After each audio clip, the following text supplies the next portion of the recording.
안녕하십니까. 마이다스 안경TV입니다.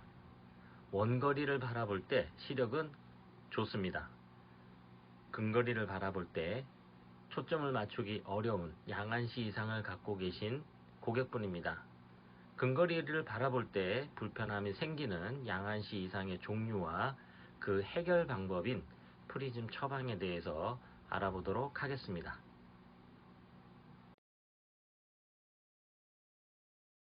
양안시 이상이라고 할 때 보통 프리즘 처방을 의미하는 것으로 알고 있습니다.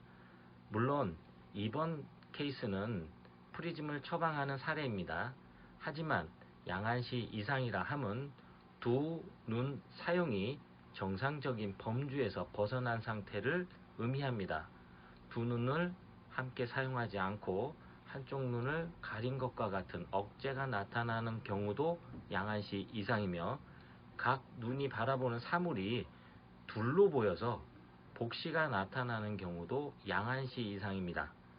그 외에 각 눈의 초점이 서로 다르게 반응하는 이상 망막 대응, 그리고 조절 문제 등 다양한 양안시 이상이 나타날 수 있습니다. 이번 사례는 조절과 폭주의 비율이 맞지 않아 근거리를 바라볼 때 생기는 불편함입니다. 이 불편함을 해결하기 위해서 프리즘을 처방하게 되었습니다. 프리즘 렌즈는 시선의 방향을 꺾어주며 미세하게 어긋나 있던 시선을 하나로 일치시켜 편안하게 근거리를 바라볼 수 있도록 도와줍니다. 하지만 단점이 없는 것은 아닙니다.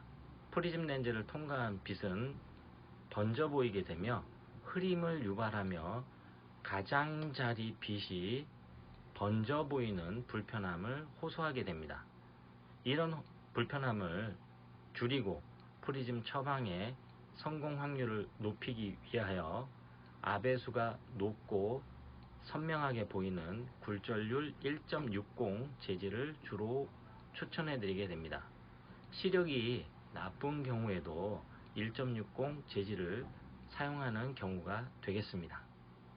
조절은 근거리 사물을 바라볼 때 눈 안의 수정체가 볼록해지는 기능입니다.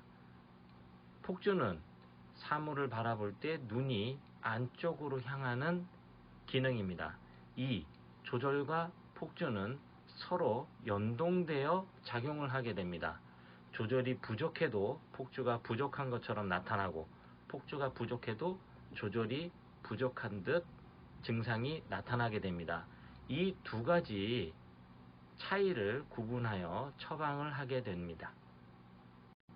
눈동자가 안쪽으로 모이는 폭주, 눈 모임 부족의 경우 증상은 근거리 불편함입니다. 그리고 조절이 부족한, 근거리를 바라볼 때 수정체가 볼록해지는 기능이 부족한 조절 부족의 경우에도 역시 마찬가지로 근거리 불편함이 나타납니다. 이 두 가지의 차이는 다음과 같습니다. 근거리를 바라볼 때는 눈동자가 안쪽으로 모여야 하고 수정체는 볼록해지면서 초점을 맞추어야 합니다. 그런데 이 두 가지 중 어느 하나가 부족하게 되면 증상은 똑같습니다. 근거리를 바라볼 때 불편함을 호소하게 됩니다.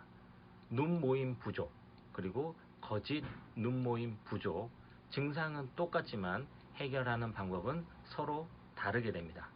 그 차이에 대해서 알아보도록 하겠습니다. 근거리를 바라볼 때 선명한 상을 얻기 위하여 수정체는 조절을 하고 눈동자는 안쪽으로 모이게 됩니다. 이런 조절 대비 폭주의 비율을 ACAB라고 합니다. 폭주 부족의 경우에는 이런 조절 대비 폭주가 비율이 낮습니다. 즉 도수가 변화도 근거리 불편함을 해결하기가 어렵습니다. 반대로 거짓 폭주 부족은 눈동자 모임이 부족한 게 아니라 근거리를 바라볼 때 눈이 볼록해지는 기능이 부족한 경우입니다. 이런 경우에는 도수를 변하게 되면 눈동자가 안으로 모이는 기능 자체가 변하는 ACAB가 높습니다. 즉 거짓 폭주 부족의 경우에는 도수를 조정하여 근거리 불편함을 해결할 수가 있습니다. 폭주 부족은 프리즘을 처방하게 되고 거짓 폭주 부족은 도수 변화로 근거리 불편함을 해결하게 됩니다. 이렇게 근거리 불편함은 동일하지만 해결 방법은 다르게 됩니다. 원거리를 바라볼 때 시력은 좋지만 근거리를 바라볼 때 불편함을 겪고 계신 고객분이었습니다. 프리즘 처방을 통해서 두 눈의 미세한 어긋남을 조정해드렸고 가까운 곳을 편안하게 볼 수 있도록 해드렸습니다. 이상 양안시 이상으로 불편함을 겪고 계신 고객분의 프리즘 처방이었습니다. 편안한 시생활을 위한 비전 컨설팅 마이다스 안경원이었습니다. 고맙습니다.